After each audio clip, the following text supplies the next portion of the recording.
माँ, बेटे और बहू तीनों ही खाने के टेबल पर बैठकर खाना खा रहे थे। खाते समय लड़का अपने पत्नी को बोला, सीमा, तुमने आज भी दाल चावल बनाया? खाना बनाने में तो आलस मत किया करो। तुम बस हाउस वाइफ ही तो हो। तुम घर पर ही तो रहती हो। तुम्हें रसोई घर में कुछ अलग अलग खाना बनाना अच्छा नहीं लगता है क्या? क्यों रोज ही एक तरह का खाना बनाती हो? सीमा बोली, आज मैं बनाने वाली थी। मैं आज सूजी की खीर बनाने वाली थी, पर रसोई में सूजी खत्म हो गई। मैंने कल ही ऑर्डर किया था, पर अभी तक आया नहीं। कोई हरकत नहीं, मैं कल बनाऊंगी। रसोई घर में कुकर की सीटी बजती है और खाने के समय सीमा रसोई घर में आती है। रसोई घर से वापस आते वक्त डाइनिंग टेबल पर बैठकर सीमा बोली कि मैंने कुकर में आलू डाले हैं। शाम को मैं आलू के बड़े बनाने वाली हूँ। यह सुनकर उसके सास को भी खुशी हुई। गोपाल बोला, अच्छा है, तुम दोनों को तुम्हारी पसंद की चीज़ें बनाने में और खाने में बहुत मज़ा आता है। ऐसे में दरवाजे की बेल बजी। सीमा वापस खाने के टेबल पर से उठी और दरवाज़ा खोला। डिलीवरी बॉय सूजी लेकर खड़ा था। पार्सल लेकर सीमा वापस खाने के टेबल पर खाना खाने के लिए बैठी। तभी माँ बेटे से बोली कि तूने अगर दरवाज़ा खोला होता तो फिर क्या होता? बेचारी ठीक से खाना भी अच्छे से खा नहीं सकती। तो बेटा बोला, सॉरी, मैं उठ नहीं सकता।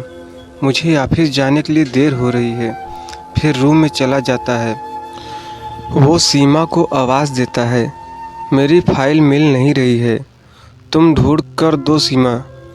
फिर एक बार खाने के टेबल से उठने वाली थी और उसके तरफ जाने वाली थी, तभी सास ने उसे रोका। छोटा बच्चा नहीं है वो, खाओ तुम खाना। थोड़ी देर बाद रूम से गोपाल की आवाज़ आई, फाइल मिल गई। सास और बहू दोनों ही खाने के टेबल पर एक दूसरे की तरफ देखकर हंसने लगी। गोपाल ऑफिस जाने के लिए निकल गया। सीमा ने सारा काम खत्म किया। रात को आलू वड़ा खिचड़ी बनाई। खाना देख गोपाल और सास खुश हो जाते हैं। सीमा सब काम निपटा के सो जाती है। दूसरे दिन सुबह गोपाल उसके बेडरूम में फाइल ढूंढ रहा था और वह फाइल ढूंढने की वजह से बेडरूम पूरा अस्त व्यस्त कर दिया। गोपाल अकेले में बड़बड़ा रहा था, इस घर में कभी भी कोई चीज़ समय पर नहीं मिलती है। इन औरतों को कोई काम नहीं होता, इसलिए दिन भर इधर का सामान उधर करती रहती हैं। उसकी आवाज़ से सीमा वापस उसके रूम में आती है और रूम की बुरी हालत देखकर उसे गोपाल पर गुस्सा आता है। वह गोपाल को पूछती है, आप क्या कर रहे हो? तभी गोपाल बोलता है, मैंने तुम्हें पिछले दिन दी हुई फाइल कहाँ पर है? सीमा तुरंत वह फाइल बाहर निकालती है और वह गोपाल को दे देती है। सीमा गोपाल को कहता है, इतना सारा सामान बिखेरने से पहले मुझे एक बार पूछा तो होता, कितना सामान बिखरा पड़ा है। मैं क्या दिन भर यही काम करती रहूं क्या? उल्टा गोपाल सीमा पर चिल्ला देता है और बोलता है कि क्या काम रहता है, दिन भर तुम्हें इतना काम भी तुम नहीं कर सकती क्या? दिन भर सोते ही रहती हो सिर्फ। माँ के कहने पर हाउसवाइफ से शादी करके बहुत बड़ी भूल की। मैंने ऐसा बोलकर गोपाल ऑफिस के लिए निकल गया।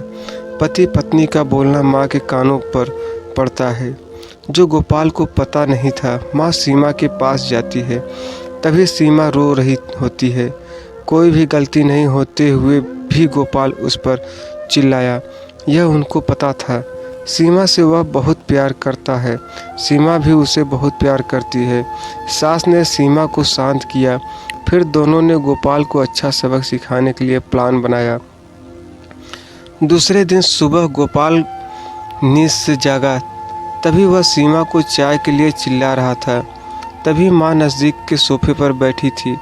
वह बोलती है, सीमा घर पर नहीं है, वह किसी काम के लिए अपने मायके गई है। गोपाल फ़ोन निकालता है और सीमा को फ़ोन करने लगता है।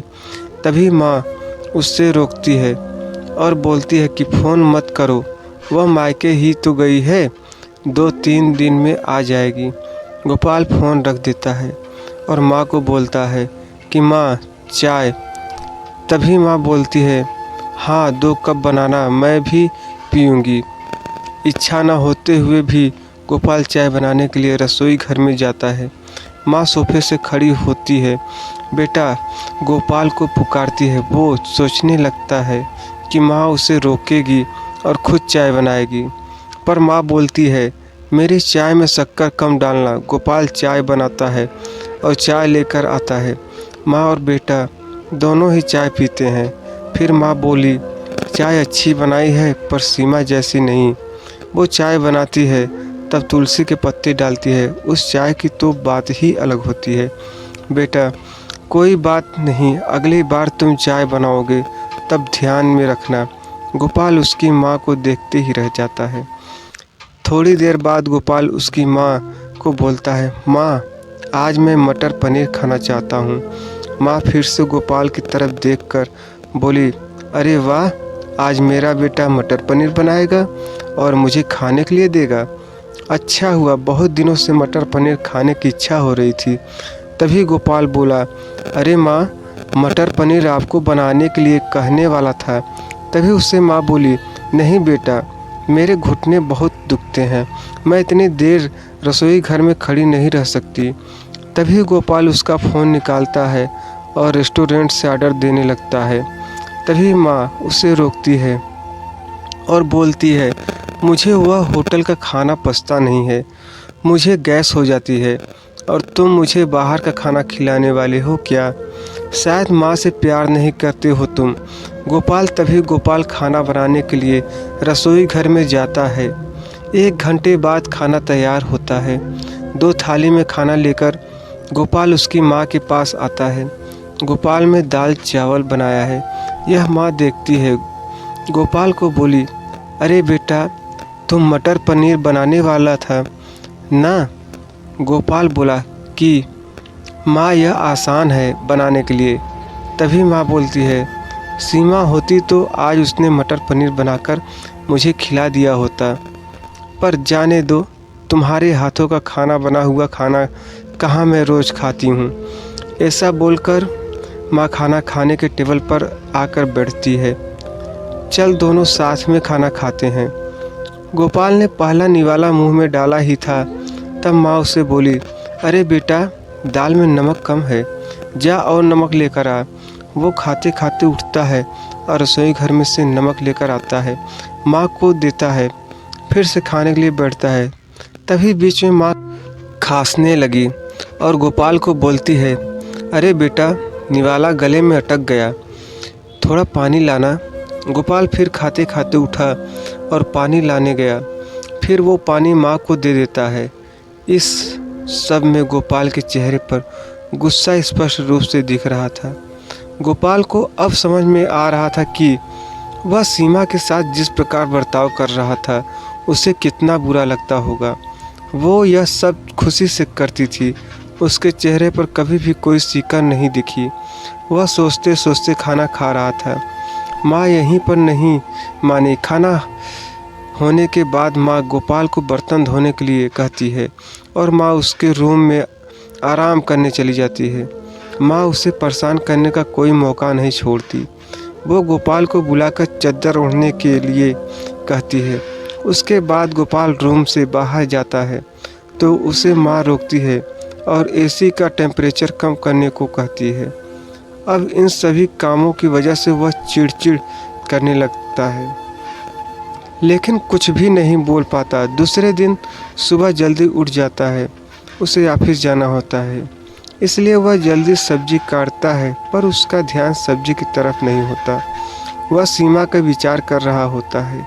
वो सोच रहा होता है, हाउसवाइफ का काम आसान होता है, ऐसा मुझे लगता था, पर सच में वैसे नहीं है। मैं कितना गलत बर्ताव करता था। सीमा के साथ मन ही मन पछता रहा होता है। तभी सब्जी काटते समय अपनी उंगली काट लेता है। वह उठकर बेसिन में उंगली धोने के लिए जाता है। ऐसे में सीमा उसके पास आती है और हाथ पर पट्टी बांधने लगती है। मतलब सीमा अपने मायके गई ही नहीं थी, गोपाल से छुपकर उनके ही घर में थी। यह तो सास और बहू का प्लान का एक हिस्सा था। गोपाल सीमा को देखकर खुश हो जाता है। वह उससे माफ़ी मांगता है। वह सीमा को बोलता है कि घर का काम करना बहुत आसान होता है। तुम घर पर रहती हो, तुम्हें क्या काम रहता है, ऐसा मैं हमेशा बोलता था, पर एक ही दिन में मुझे सब समझ में आ गया। मैं तुम्हें ऐसा कभी नहीं बोलूँगा और इसके आगे हम एक साथ घर के काम करेंगे। अगर घर हमारे दोनों का है तो घर के काम भी हम दोनों ही करेंगे। दोनों का बोलना माँ बाहर से सुन रही थी। वह दोनों के लिए बहुत खुश थी।